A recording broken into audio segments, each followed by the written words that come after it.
नमो अरिहंताणं नमो सिद्धाणं नमो आयरीयाणं नमो अध्यायाणं नमो लोय सब साहूनम। देखिए 12 भावना की बात चली थी। भावनाएं 12 ही होती हो ऐसा नहीं है। ये तो मोटे मोटे रूप में 12 प्रकार बता दिए आपको चिंतन करने के। ठीक है, जब चलती है, जैसे मानो अब कोई के साहब उस समय भी 12 भावनाएं लिखी गई थी क्या तीर्थंकर ने 12 भावनाएं भाई, तो वो 12 ही होती हैं ऐसा नहीं है। चेयर आपको दिक्कत होगी, चेयर ले लो आप, चेयर है आप दे दो, उधर बैठ जाओ ना, उधर बैठ जाओ, कोई बात नहीं, इनमें शर्माया मत करो, ले दो इधर दे दो, यहीं बैठ जाओ ना आप चेयर पे, यहीं बैठ जाओ, इसमें यहीं डाल लो चेयर बस। देखो जिसको परेशानी हो,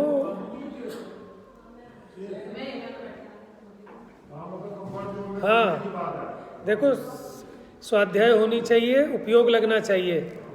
आप माने परेशानी में बैठे भी रहो लेकिन उसमें दिक्कत हो जाए और फिर नुकसान तो अपना ही है ना। चेयर्स की कमी नहीं है, चेयर्स भी बहुत है, सब सामग्री उपलब्ध है, उसका यूटिलाइजेशन होना चाहिए। देखिए तीर्थंकरों ने भी भावनाएं भाई, 12 ही भावना भाई ऐसा नहीं है, ठीक है ना। जरूरी नहीं है कि वो उस समय ऐसी ही लिखी हुई होंगी, नहीं होंगी। ये तो क्या है कि ज्ञानियों ने, आचार्यों ने उस प्रकार से उसका डिवीज़न कर दिया। माने वहाँ तो तत्व का वस्तुपरक चिंतन चलता है, और जब वस्तु का विचार होता है तो सहज में वैराग्य होता ही होता है। क्योंकि आपको जब संयोगों की अनित्यता और स्वरूप की नित्यता दिखाई देगी तो संयोगों से आपकी चित्त हटेगा। वहाँ जो आप राग के कारण आपकी परिणति अटक रही थी वहाँ से टूटेगी। जगत में भी जहाँ आपको धोखा मिलता है तो आपका मन उचट जाता है ना। तो ऐसे जब आपको धोखा मिलेगा कि पुद्गल का क्या विश्वास है, ये तो धोखेबाज है, तो वहाँ से मन हटेगा कि नहीं हटेगा। लेकिन चिढ़ नहीं होनी चाहिए, द्वेष नहीं होना चाहिए। क्यों कि इसका स्वरूप ही ऐसा है।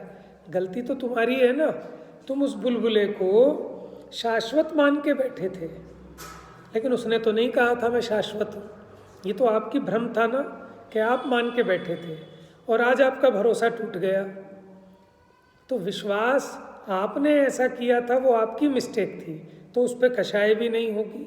अपनी अज्ञानता का बोध होने पर उस अज्ञानता को मिटाने का उपाय करेगा। तो इसीलिए समझा रहे हैं कि वस्तु का स्वरूप समझ लो कि जो भी पर्याय है वो अनित्य है, और हमें जो कुछ दिखाई दे रहा है ना ये सब पर्याय हैं। और मुख्य पने तो पुद्गल की पर्याय हैं, जिसमें हम जिसके निमित्त से इष्ट वियोगज अनिष्ट संयोगज आदि का अर्थ ध्यान करते हैं, जिनके संयोग वियोग मिलाने हटाने में लगे रहते हैं, जिससे हम सुख दुख की कल्पना करते हैं, ये सारी की सारी पुद्गल की पर्याय हैं। ये सदा एक सी रहने वाली नहीं है, ये क्षणिक है। इस बात को अगर ख्याल में हो ना तो आपको वैसा दुख नहीं होगा जैसा होता है इनके वियोग में।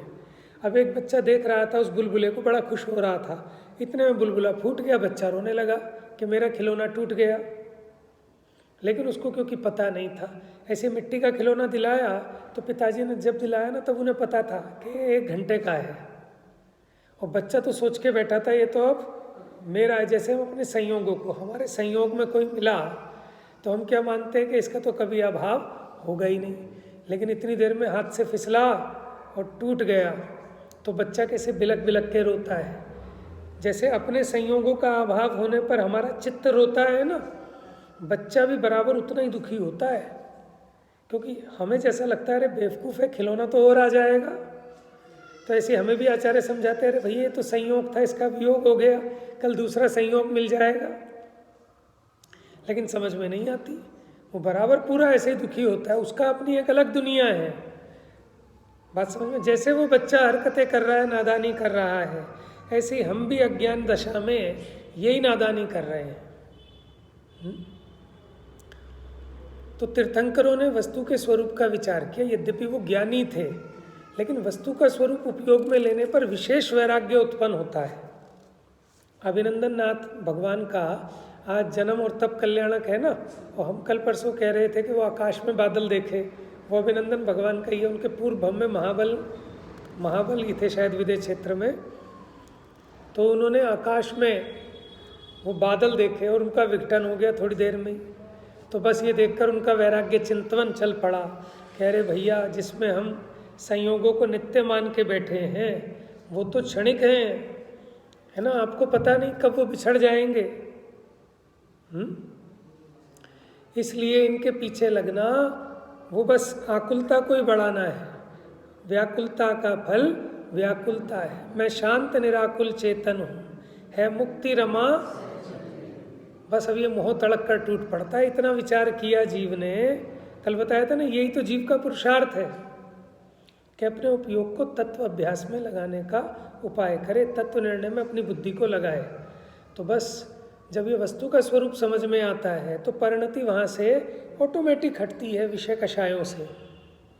तो उसी को हम कहते हैं वैराग्य हो गया। रोने का नाम वैराग्य नहीं है, समझ में, भीतर में तृप्त होना। जो अपने में तृप्त होता है, संतुष्ट होता है, वही पर से विरक्त होता है। जब तक अपने स्वरूप में तृप्ति नहीं होगी तब तक पर से विरक्त नहीं होगा।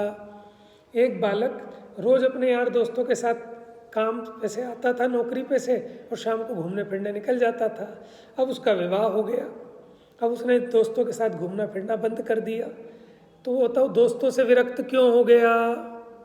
क्योंकि उसे अब एक अच्छा दोस्त मिल गया, भरोसेमंद दोस्त मिल गया। तो वहाँ वो तृप्त है तो अन्य जगह से विरक्त है। इसी का नाम तो स्वदारा संतोष व्रत, माने जो अपनी स्त्री में संतुष्ट है तो वो पर से विरक्त रहता है, और जो अपने में संतुष्ट नहीं है तो वो पर में आसक्त रहता है। बात समझ में आ रही है? आपकी थाली में जो भोजन है, अगर आप उसमें संतुष्ट हैं तो आपकी निगाह किसी दूसरे की थाली पर नहीं जाएगी, और जो आपकी थाली में रखा आपके मन को ही नहीं भा रहा तो आप कभी उसकी थाली में देखेंगे, कभी उसकी थाली में देखेंगे। समझ में आया? तो ज्ञानी ही सच्चा वैरागी हो सकता है, जिसे अपने स्वरूप में आनंद दिखा। अहो पूर्ण निज वैभव देखा, तो क्या हुआ? अब कोई कामना ही नहीं रही। कामना तो अब पर से मुझे क्या चाहिए, मेरे पास तो मेरा है ना स्वरूप। तो ये है वैराग्य भावना। ये आनंददायक है, ये सुखदायक है, ये दुखदायक नहीं है। ठीक है ना? किसी को वैरागी की एक्टिंग करनी हो तो वो कैसे करेगा? मंच में रो के दिखाएगा, दुखी सा होके दिखाएगा, उदास सा होके दिखाएगा। इसका नाम उदास नहीं है। स्वरूप का आनंद होता है, पर की जरूरत ही नहीं लगती, मस्त रहता है आदमी, वो है विरक्तता। अभी क्या होता है, ज्ञानी पर पे दृष्टि करके तो हर्षित होता है, लेकिन उसका संयोग का वियोग होता है तो फिर खेद खिन्न होता है। पराधीन वृत्ति चलती है, ज्ञानी की स्वाधीन वृत्ति है। स्वाधीनता का सुख अलौकिक है, उसकी कोई कीमत नहीं है। स्वाधीनता की सूखी रोटी बहुत स्वादिष्ट होती है पराधीनता की चुपड़ी रोटियों से, है ना। किराए के घर में कोई नहीं रहना चाहता, कहता अपने घर के घर का हो, चाहे चूता हो चाहे झोपड़ी हो, क्यों? स्वाधीनता है ना। अब जो किराए के मकान में रहा हो वो इस बात को अनुभूत कर सकता है। बात समझ में आ रही है? तो स्वाधीनता का सुख अनुपम है, अलौकिक है। तो ऐसे अपना जो सुख जिसमें हम निकालना चाह रहे हैं वो पराधीनता से, पर के आश्रय से निकल ही नहीं सकता, तो खेद खिन्न होगा। अब इस दीवार को खिसकाने की कोशिश करते रहो, थक हार के बैठोगे, खेद खिन्न होगे। तो वस्तु के स्वरूप के अनुकूल पुरुषार्थ करो, तब तो आनंददायक होगा। वस्तु स्वरूप के विपरीत चेष्टा करोगे तो वो दुखदायक ही होगी, खेद खिन्नता ही होगी। तो कल हमने चर्चा की थी अनित्य भावना की, लेकिन अनित्य क्या है? संयोग अनित्य है, ठीक है, लेकिन वस्तु तो नित्य स्वभावी है। पेज नंबर 30 और देखिए, अनित्य भावना में ये कहते हैं ना, राजा राणा छत्रपति हाथिन के असवार, मरना सबको एक दिन अपनी अपनी बात। तो राजा राणा छत्र, अब इसको रो रो के पढ़ते हैं लोग, भाई सबको मरना है एक दिन। तो दूसरे ने कहा रोते क्यों हो, तुम क्या राजा हो? तुम क्या राणा हो, तुम क्या छत्रपति हो? कि नहीं साहब, फिर ये तो उनके लिए लिखी है, उनको मरना है, हमें थोड़ी मरना है। राजा राणा छत्रपति हाथिन के असवार, हम तो हाथी पे सवारी भी नहीं करते। कि नहीं भैया, ये तो कह दिए जितने तीरंदाज थे बड़े बड़े उनको भी मरना है, तो तेरी तो क्या हैसियत है। लेकिन घबराने की जरूरत नहीं है। अपनी अपनी बार, आपकी बारी से पहले नहीं, जब आपका काल आएगा, समय आएगा तब, उससे पहले आपको कोई मारने में समर्थ नहीं है। तो हर्षित हो जाओ, किसी से क्या डरना। मेरी बारी आने से पहले मार देगा क्या? नहीं मार सकता। अब अशरण भावना, वो कहते चलो साहब मरना है तो साहब मेरी बहुत अच्छी जान पहचान है, ठीक है, तो मेरे पास बढ़िया से बढ़िया तांत्रिक है, बढ़िया मांत्रिक है, बढ़िया वैद्य है, पूरी टीम है, मेरी बहुत बातचीत है, देवों को मैंने वश में कर रखा है। अरे वो देव भी मर जाते हैं, वो भी अमर नहीं है, नाम से ही अमर है, मरना तो उनको भी पड़ता है। तो कैसे कैसे बचेगा? मणि मंत्र तंत्र बहु होई, मरते न बचावे कोई। और खाली मरण ही नहीं, जन्म से लेके मरण तक के जितने काम है उसमें कोई भी शरणभूत नहीं। अब देखो बापूजी, आसाराम बापूजी, मोदी जी आते थे उनके चरण सूखे आशीर्वाद लेने। कोई नेता होगा कि जो उनके माने आशीर्वाद के बिना नेता बन जाए, ऐसा था नहीं कोई भी, ठीक है ना। लेकिन जब काल आया तो कोई सहाय नहीं हुआ। सही बता रहा हूँ, सबसे पावरफुल आज के टाइम में बाबा लोग हैं, ठीक है। मंत्री, राष्ट्रपति कोई इतना ताकतवर नहीं है, क्योंकि यही वोट बैंक देते हैं, यही चुनाव जितवाते हैं, यही हरवाते हैं, यही काले का सफ़ेद, सफ़ेद का काला कराते हैं। फाइनेंसर भी यही हैं, समझ में, वोट बैंक भी यही है। माने आज के टाइम में किंग यही हैं, बाबा। सबसे ज्यादा भीड़ वही जुटा पाते हैं। तो आप ये देखो कैसा तहलका मचा दिया था। उस बाबा को अरेस्ट करना था, कौन से थे वो, दूसरे राम रहीम, आग लगा दी थी पूरे हरियाणा में, ठीक है ना। क्या हालत हुई थी, गवर्नमेंट भी डर गई थी, भक्त बहुत है बाबा के, अभी भी पूरा भक्त चलता है उनकी भक्ति। ठीक है। तो मैं ये कह रहा हूँ ना, सब कुछ है, लेकिन बाबा तो चक्की पीस रहे हैं अंदर। अब उनकी आरती हो रही है, उनकी सब कुछ हो रहा है लेकिन बाबा तो चक्की पीस रहे। कौन शरण है बताओ किसको? हम ये सोच रहे हैं ना, आदमी हवाबाजी में रहता है कि साहब यहाँ का डीएसपी मेरा दोस्त है, डीसीपी मेरा दोस्त है, कलेक्टर तो मेरे साथ पड़ा हुआ है, ये है वो है। कि भैया ये समझ ले, उस कलेक्टर को भी कोई नहीं बचा पाएगा, तो तेरा कौन, तुझे कौन शरण है जगत में? ये भुलावे में घूमता है जीव, समझ में। बड़े बड़े नेता जेल तिहाड़ में चले जाते हैं। वो सहारा वाला चला गया था, है, मंत्री जी पड़े हैं अपने, हैं। अब बताओ कौन किसको शरण है? मैं किससे शरण मांगू? है एक शरण, हाँ, मैं ही मुझको शरण हूँ भैया। अपनी शरण ले लो तो सुखी हो जाओगे, है ना। तो जो ज़्यादा वो दिखाता है ना, तो समझ में आ जाता है कि बुद्धू है या अज्ञानी है। भाई बहुत रोएगा। कई लोगों की आदत होती है वो दिखाना इसके उसके कार्ड कि साहब ये जो है डीसीपी साहब मेरे जानकार है, ये मेरे हैं, देखो फ़ोन में इतने नंबर हैं, सीबीआई वालों के मेरे दोस्त हैं, ये मेरे वो है वो है। और उन्हें कोई पूछने वाला नहीं आता जब टाइम खराब आता है। तो जो अपनी शरण लेगा वो कहीं अकड़ेगा नहीं, लड़ेगा नहीं, गलत काम नहीं करेगा। और जो दूसरे की शरण में है वो सोचता है बचा लेगा, बचा कोई नहीं सकता। देखिए पढ़ते हैं शरण भावना।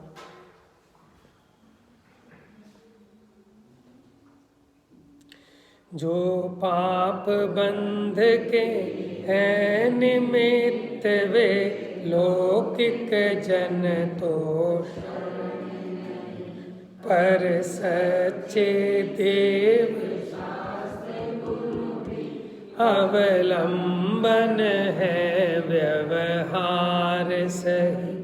निश्चय से वे भी भिन्न हो, उन सम निज लक्ष्य करो आत्मन।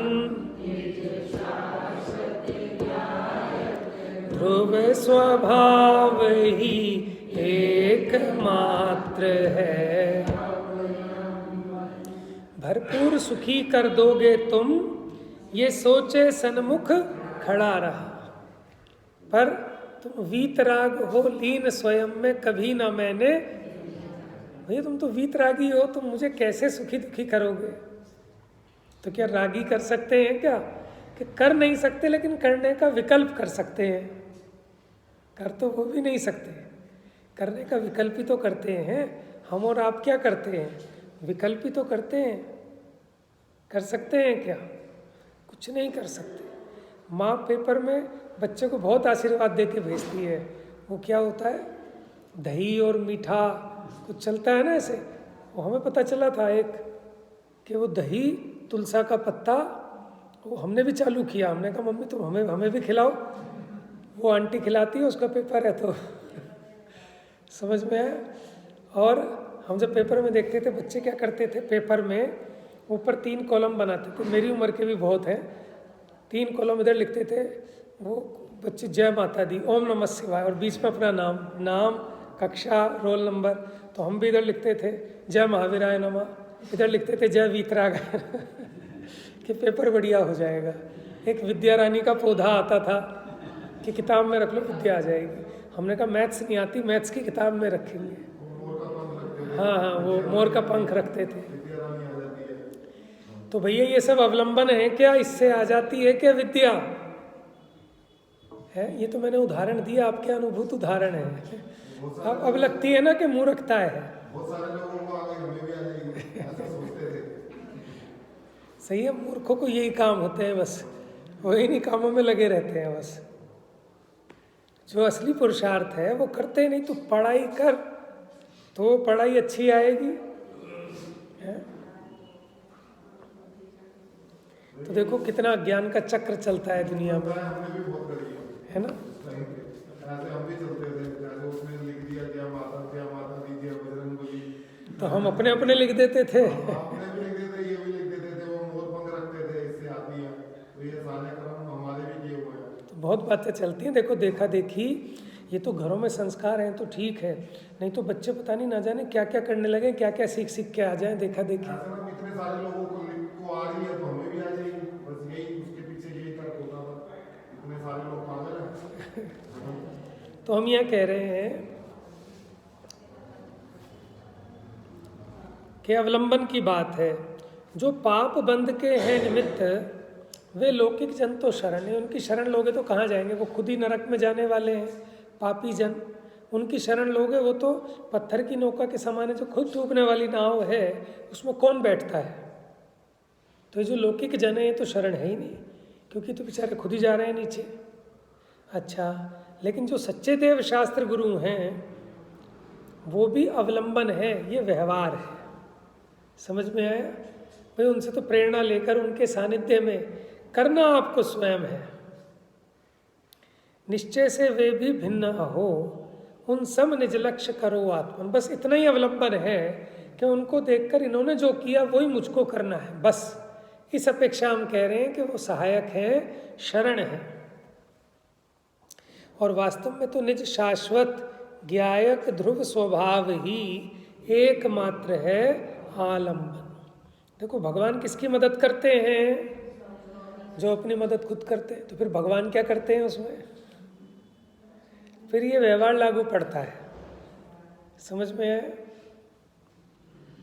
चलिए, तो भैया जिन्हें हम शरण माने बैठे हैं वो शरण नहीं है, और सच्ची शरण मेरा अपना स्वरूप है, उसकी खबर नहीं है।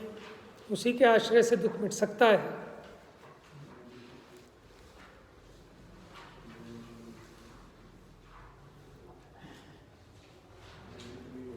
(93)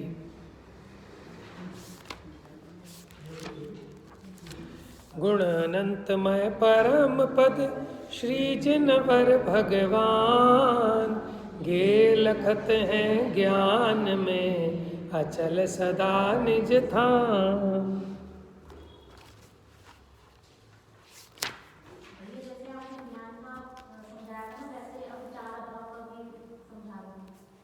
ठीक है, 4 अभाव का भी बता देते हैं। देखो, अभाव किसे कहते हैं? हम तो चाहते हैं हमसे रोज एक ऐसी बात पूछो। हाँ, सही है, चलिए बहुत बढ़िया। अभाव किसे कहते हैं? एक वस्तु में दूसरी वस्तु का ना होना, ठीक है ना, उसको अभाव। देखो, हमारे यहाँ सर्वथा अभाव नहीं माना, कथनचित अभाव माना है। नहीं तो एक होता है तुच्छा भाव, शून्य, कि वो वस्तु है ही नहीं। हमारे यहाँ ऐसे अभाव नहीं माने। हम तो कहते हैं कि घट है, पट भी है, लेकिन घट में पट नहीं है, घट में पट का अभाव है। मैं भी हूँ, शरीर भी है, लेकिन मुझ में शरीर का अभाव है, शरीर में मेरा अभाव है।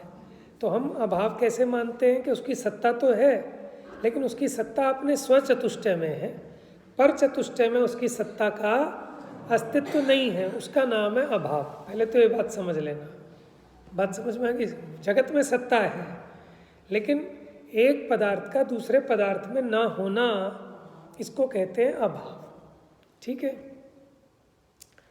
अब 4 प्रकार के अभाव गिनाए, किसमें? आप्तमीमांसा में। आप्तमीमांसा है ना, देवागम स्तोत्र, उसमें कारिका है, उसमें 4 अभाव बताए। तो पहला अभाव बताया प्राग भाव। बोल रहे हैं प्राग भाव, अगर संधि विच्छेद करेंगे तो प्राक मैंने पहला अभाव, ठीक है। वर्तमान पर्याय का पूर्व पर्याय में अभाव, क्या कहा?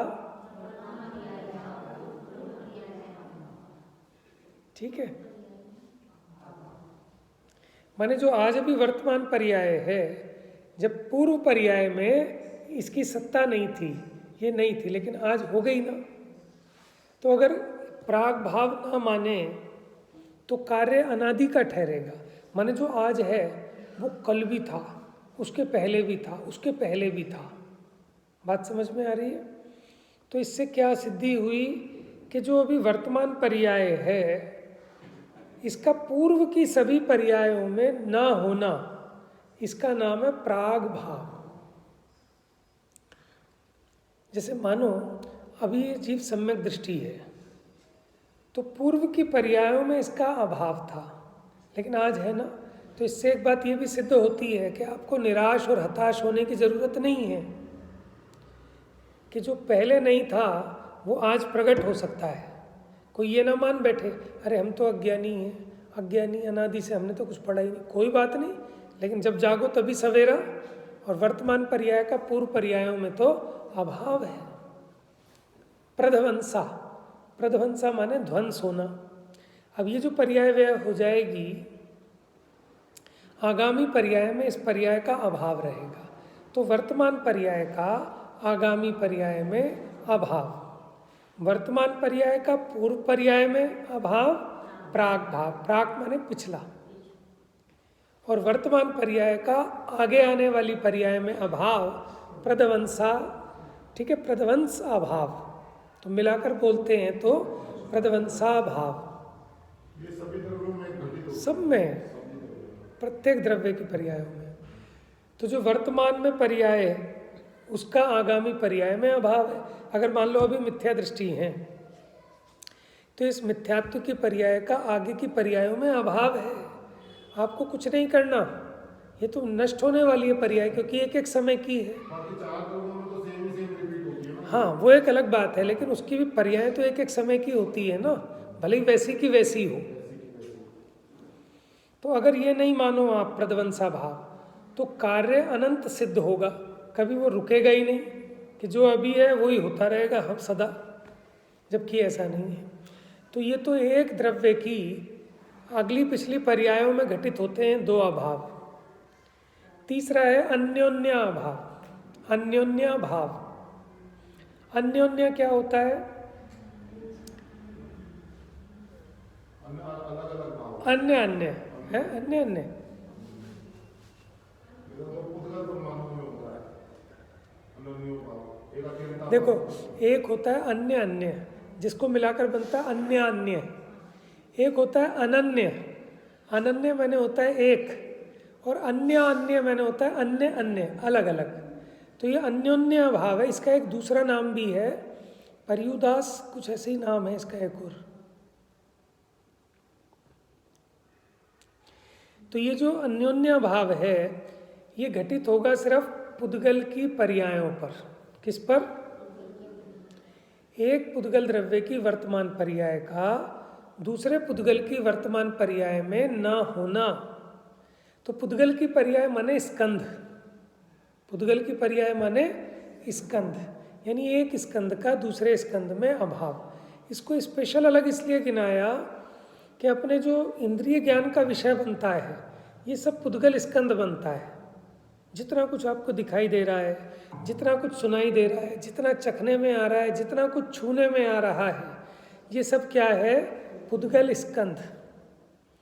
तो इससे आपको ये भी समझ में आता है कि वर्तमान पर्याय में ये ऐसा तो हो सकता है कि देखो ये जो चौकी के परमाणु हैं कल को ये पलटकर मोबाइल के परमाणु रूप हो जाएं, मोबाइल के परमाणु कुछ पलटकर भविष्य में इस रूप हो जाएं, वो तो हो सकता है। लेकिन वर्तमान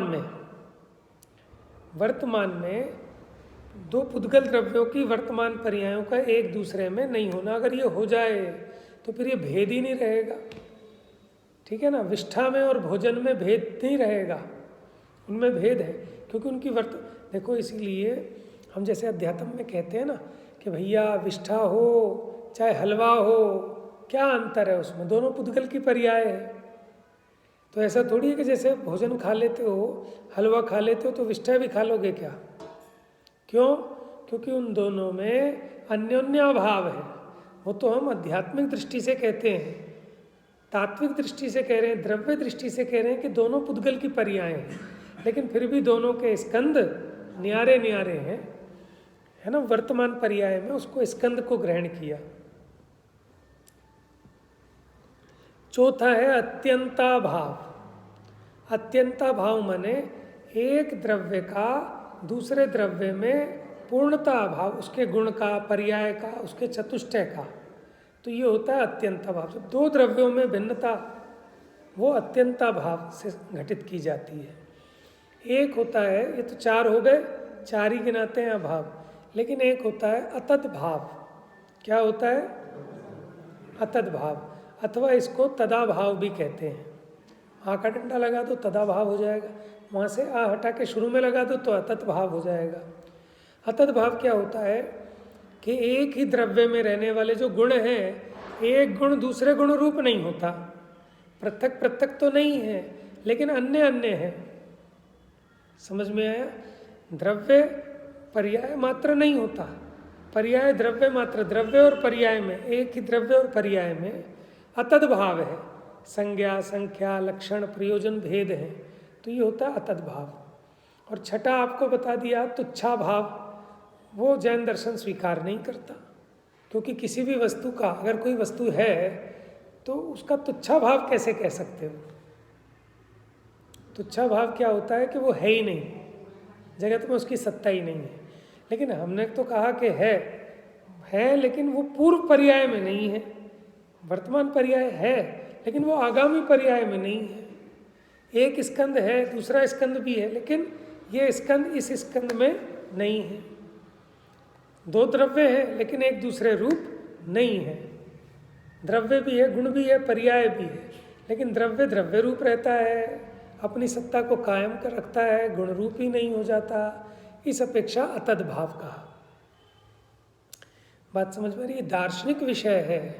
अब इसमें तो अगर इसको और अच्छे से समझना हो तो आप्त मीमांसा, इसके ऊपर टीका लिखी गई कौन सी? अष्टशती, अष्टसहस्त्री। इसको थोड़ा देखेंगे तो उसमें आपको बहस मिलेगी कि क्यों हमने क्यों गिनाए, इससे क्या खंडन और मंडन होता है, ठीक है ना।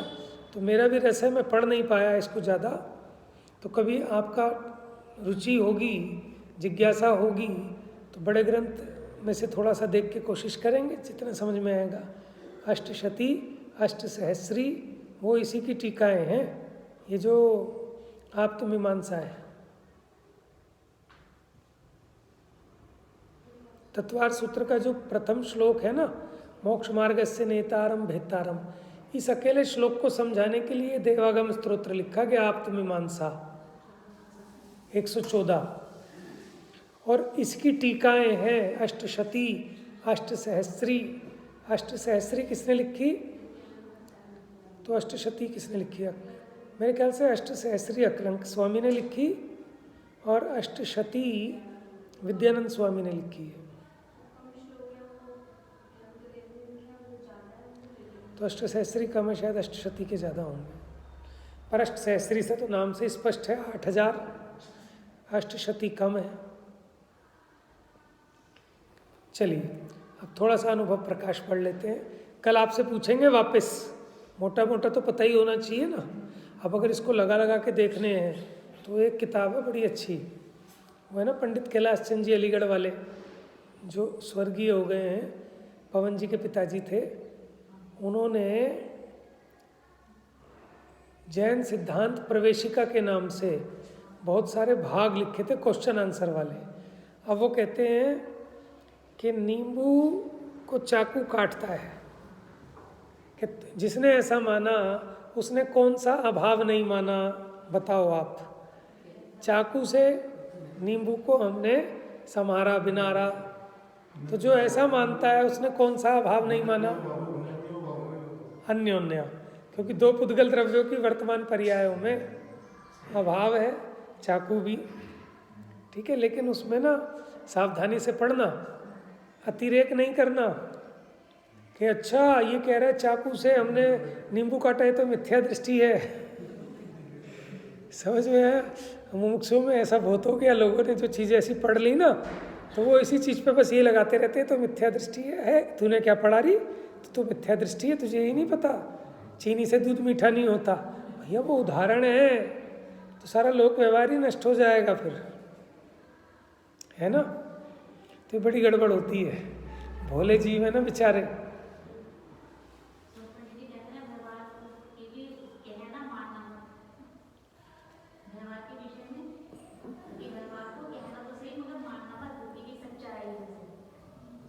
देखो उसमें मेरा कहना ये है कि जिस अपेक्षा है ना उस अपेक्षा तो मानना भी पड़ेगा। बात समझना, खाली कहना मानना नहीं तो फिर तो वो झूठ हो जाएगा। बात समझ लो, थोड़ी गहरी बात है। क्योंकि देखो वो उसकी अपेक्षा को आपने समझ लिया ना, तो उस अपेक्षा मानने में भी कोई बुराई नहीं है। क्योंकि मान्यता में भी जो जैसा है उसको वैसा मानना, इसी प्रकार तो मानना ना, उसको ऐसा यथार्थ नहीं मान लेना कि उसी ने कर दिया। जैसे देव शास्त्र गुरु मेरे परम उपकारी हैं, तो सिर्फ कहना, मानना नहीं। तो फिर तो आप छलिया हो गए, झूठे हो गए, झूठी भक्ति कर रहे हो भगवान की। कि जिस अपेक्षा है उस अपेक्षा मानना भैया, निमित्त की अपेक्षा है तो उस अपेक्षा मानने में भी कोई विरोध नहीं है। वो तो इसलिए कहते हैं नहीं मानना कि जैसे तुम यथार्थ मानते हो वैसा नहीं, क्योंकि अपना धर्म अनेकांत स्वरूप है, हर एक बात की कोई विवक्षा है। नहीं तो फिर तो झूठी हो जाएगा कि तो झूठी भक्ति कर रहे हैं, ऐसे झूठ झूठ बोल रहे हैं भगवान के सामने। या भगवान आप करते कुछ नहीं हो, तो बस मैं वैसे ही व्यवहार से कह रहा हूँ। तो क्यों कह रहा है भैया, क्यों कह रहा है? तो फिर उसको अंदर में प्रमोद ही नहीं आएगा। और अगर उसे प्रमोद आ गया तो उसको लगेगा मैं तो मिथ्या दृष्टि हूँ, मैंने भगवान को कर्ता मान लिया। तो ऐसा नहीं होता। ज्ञानी के जीवन में बात सब पता है, वो सब चीज़ों का उसको सही विवेक है। अब ये चीज़ें जो है कथन में कितना कहें, कैसे समझाएं, ये तो अनुभव गम्य है ना। तो भाषा की यही कमजोरी है कि कोई भी वक्ता हो, कोई भी विद्वान हो, वो एक बार में एक ही पक्ष को मुख्य करके कह सकता है। अगर वस्तु अनेकांत स्वरूप नहीं होती तो उसका कथन करना बड़ा सरल होता, लेकिन वस्तु अनेकांत स्वरूप है इसलिए उसका कथन करना बड़ा कठिन है। और लोग क्या सोचते हैं, अच्छा इस विद्वान की उस विद्वान से लगती है कि ऐसे कह रहा है, वो वैसे कह रहा है। तो भैया क्या करें, वस्तु का स्वरूप ऐसा है, कहना ही पड़ेगा कि ये बात तो उनने बता दी, अब जो रह गई हम दूसरी बात बता दें। इसमें तो पूरक पना है ना, इसमें विरोध कहाँ है। हाँ, या तो हम ये कहें कि वो गलत कह रहे हैं, मैं सही कह रहा हूँ कि वो दूसरी विवक्षा से कह रहे हैं, हम दूसरा पक्ष कह रहे हैं। ठीक है, इससे आपकी बुद्धि कितनी उदार हो जाएगी, है?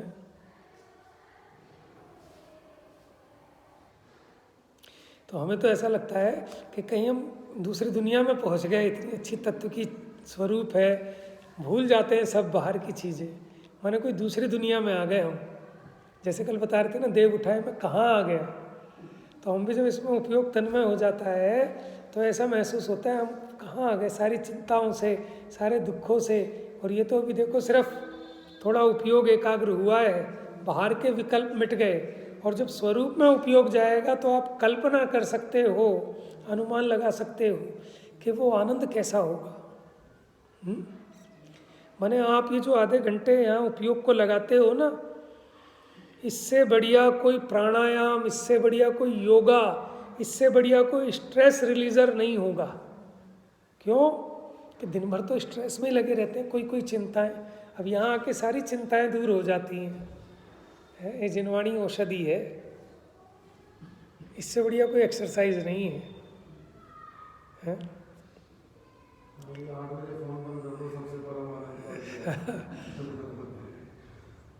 रखना चाहिए। अब हम इसके गुलाम हो गए फ़ोन के, और नहीं उठाएं तो फ़ोन मिलाने वाला धमकाता है, मेरे फ़ोन क्यों नहीं उठा रहे, तेरे बाप के नौकर है क्या?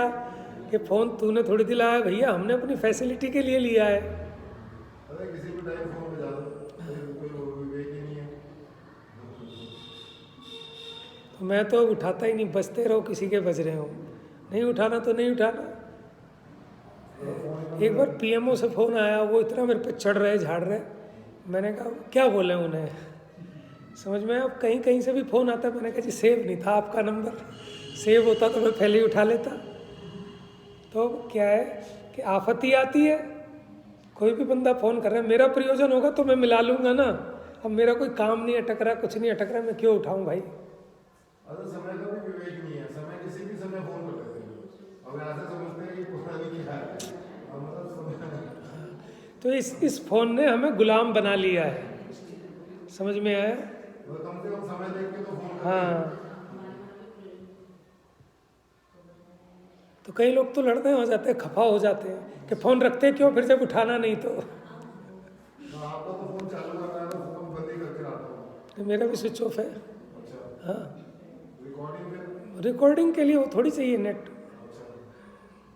रिकॉर्डिंग तो कैमरा से हो जाती है, एयरप्लेन मोड।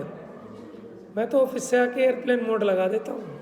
बहुत जरूरी है उसको लगाना, नहीं तो लोग भी जीने देते, नहीं जीने देते, बिल्कुल भी नहीं जीने देते। अब 2-4 बार में पता लग जाएगा सबको, फिर नहीं मिलाएंगे। नहीं, उसके बाद भी बोलते हैं लोग। हाँ, उसके बाद भी अगले दिन लड़ाई करते हैं, फोन रखा तो बंद रखते हो, फोन तो रखा क्यों। तो आप ही सोचो, अब तो ऐसा लगता है कि जब फ़ोन नहीं था, हम तो छोटे छोटे थे, तो कितना सुखी था जीव, है। अब आज उस चीज़ को हम महसूस करते हैं कि अब तो आपकी गर्दन हमेशा पकड़ी हुई है। आप 24 घंटे के नौकर हो, अब 8 घंटे के नहीं हम नौकर। जब जिसके दिल में आएगा व्हाट्सएप डाल देगा, आप ग्रुप में ऐड कर लेंगे ज़बरदस्ती, वहीं ऑर्डर दे देंगे, तुम क्यों नहीं आए, तुम्हें बुलाया था, समझ में। समझाते भी हैं, बाई चांस कुछ हो जाए, फोन हाथ में होना चाहिए, ये भी समझाते हैं, कहीं गए हो कोई बात हो जाए। तो देखो सुविधाएं हैं, ये सब आपके लिए दुविधाएं हो रही हैं। आप फ़ोन पे एक बार बात कर लो किसी से कि मुझे जो है ना गाड़ी के टायर चेंज कराने हैं, आपके पास देखो फ़ोन आने चालू हो जाएंगे कंपनियों के टायर वाले। मैंने इतनी बुरी हालत हो गई है। चलिए साहब, ये अनुभव प्रकाश पूरा नहीं होने दोगे आप। चलिए कोई बात नहीं, हमें पूरा नहीं करना, हमें तो इसको आनंद लेना है इसका, है? थोड़े से 2-3 लाइन पढ़ेंगे बस, क्योंकि मतलब मुझे समझ में आ रहा है जो अनुभव प्रकाश है ना, ये तो एक मिश्री की डली है बस। ये जैसे मिश्री चूसते रहो बस उसको, कि इसको अलट पलट के इसकी 2-4 लाइनें बार बार पढ़ते रहो बस, है। तो कल ये बताया था पेज नंबर 93 पर, अनंत दुख कारण को सुख समझे। माने जो अनंत दुख का कारण है, देखो ये परिग्रह है, ये अनंत दुख का कारण है, लेकिन इसको सुख समझता है। 93 है ये, ऊपर का फर्स्ट पैराग्राफ की लास्ट लाइन। अब नेक्स्ट पैराग्राफ। ऐसी अज्ञानता मोहवश करी है। ऐसी अज्ञानता क्यों हो रही है कि अपने को दिख रहा है कि पुत्र है और ये है और बातें भी सच्ची बनाए जिनवाणी से, लेकिन फिर भी उन्हीं में सुख निकालने की चेष्टा रहती है। ऐसा क्यों हो रहा है कि मोह के वश करता है ऐसी अज्ञानता। ताते ज्ञान प्रकाश मेरा उपयोग सदा मेरा स्वरूप है, सो सदा स्वभाव मेरा मैं हो। मैं तो मेरे स्वरूप में ही रहता हूँ, मैं तो जानने देखने रूप चैतन्य रूप ही रहता हूँ। मैं कोई ये मकान रूप नहीं होता, देह रूप नहीं होता, कर्म रूप नहीं होता। राग द्वेष होते हुए भी मैं तो अपना चेतना रूप तब भी रहता हूँ। कबहू जिसका वियोग ना होए। देखो बाकी संयोगों का वियोग होता है, लेकिन मेरे स्वरूप का कहाँ वियोग होता है। एक क्षण के लिए भी मेरी चेतना मेरे से दूर नहीं जाती। अनंत महिमा भंडार अविकार सारस रूप, सारस या सरस रूप है,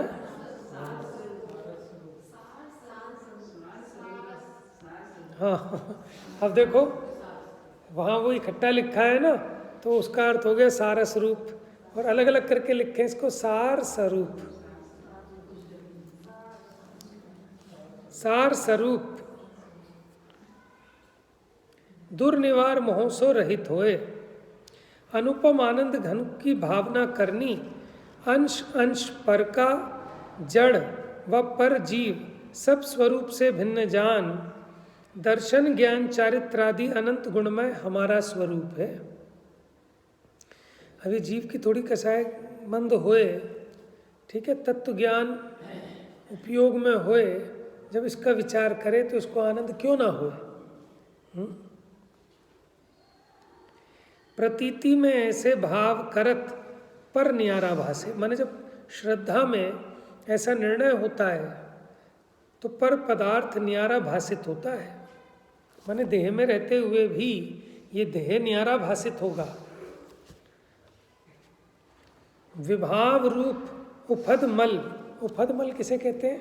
जैसे बुरा बनाइए आपने कभी घर में, तो उसमें उफद मल आ जाता है ना, क्या उसको क्या बोलते हैं आप, वो झाग झाग से आ जाते हैं ना, मैल ऊपर आ जाता है, वो हो गया उफद मल। तो राग आदि को उफद मल कह रहे हैं यहाँ पर, है उसी में कई, लेकिन वो उसकी गंदगी है, औपाधिक भाव है। आपके भ्रमते भया, तो मैंने अपने स्वरूप के बारे में भ्रम किया तो ये रागादिक मैल उत्पन्न हुआ। तिस्ते भरम मेट, क्या मिटाओ?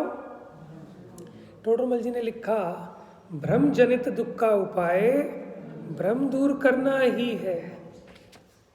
जैसे उदाहरण क्या दिया कि कोई मुर्दे को जिलाना चाहे, सो ये तो कोई उपाय नहीं है, दुखी दुखी रहेगा। ये मुर्दा है, जिलाने से जिएगा नहीं, ऐसा माने तो उसका दुख मिटे, नहीं तो बताओ क्या उपाय है उसका दुख मिटने का।